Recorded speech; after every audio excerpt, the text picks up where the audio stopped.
Am I good? You better believe I'm good. You're good to go? Her name is Aline Steinberg. I have been called Aileen, Eileen, Arlene, Ellen, Elaine, but Aline, A-L-E-E-N. And it's because of the effort she spearheaded that Dupont State Recreational Forest and its majestic waterfalls are open to the public and not hidden behind a gated subdivision. We found Cedar Mountain in 1963, and it's been a love affair ever since. Aline and her family discovered the mountains of western North Carolina while traveling from Florida for summer vacations. She practically raised her kids here. Just coming to the area and driving down a country road and seeing cows in the pasture and wild roses blooming on a fence by an old barn, it was like I had come home. Like I felt centered. It was just, I belonged here. The locals embraced the Steinbergs, making it all the more inviting. We built a home here in 1967. So we put our roots down, and we've spent every summer here ever since.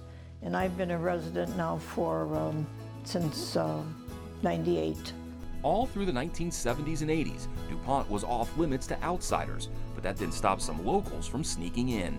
The mountain people were wonderful about including us in their lives and showing us their paths into the woods and taught us to look for the prints of animals.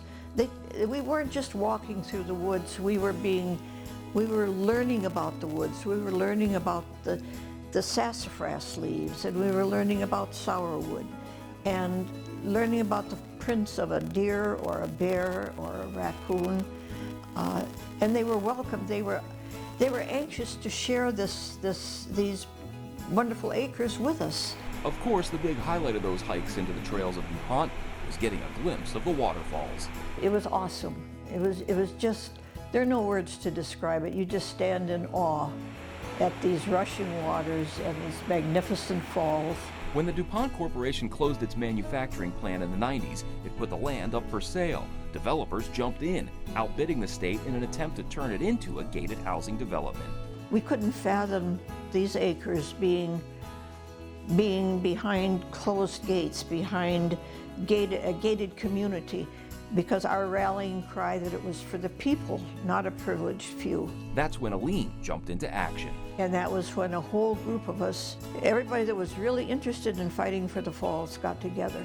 A core group of roughly 24 people emerged, led by Aline, who organized the first meeting.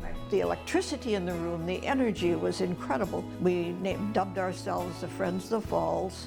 We were 501c3, and we started to fight. We wrote letters, we sent emails, we stood on street corners with pamphlets, we talked to community clubs, to churches, to Boy Scout groups and Girl Scouts. We talked to photographers and anglers and hunters, environmentalists. Those efforts started making inroads with the community. Every major newspaper in North and South Carolina carried an editorial supporting our fight. Aline remembers the exact date all those efforts, all 4 years of it, finally paid off. We were having a meeting here at my home that night. We met every Monday night for weeks. On the 23rd of October in 2000, the Council of State took the land by eminent domain, and the developer was ultimately paid $24 million for it. I mean, we were celebrating, oh God, champagne was popping and oh, what a night. DuPont then officially opened to the public, and then in 2013, a new log cabin-style visitor center opened. It was named in Aline's honor, the Aline Steinberg Center. It was a total surprise to me. I just am grateful and honored that it's named for me. That's all I can say. A lifelong adventure traveler, Aline has seen the world. She's climbed the Himalayas and hiked on every continent. She's even written a book about her life and love of traveling. I can still do my mile a day. Now, even at 90, Aline is still sassy and still going strong. I feel fantastic.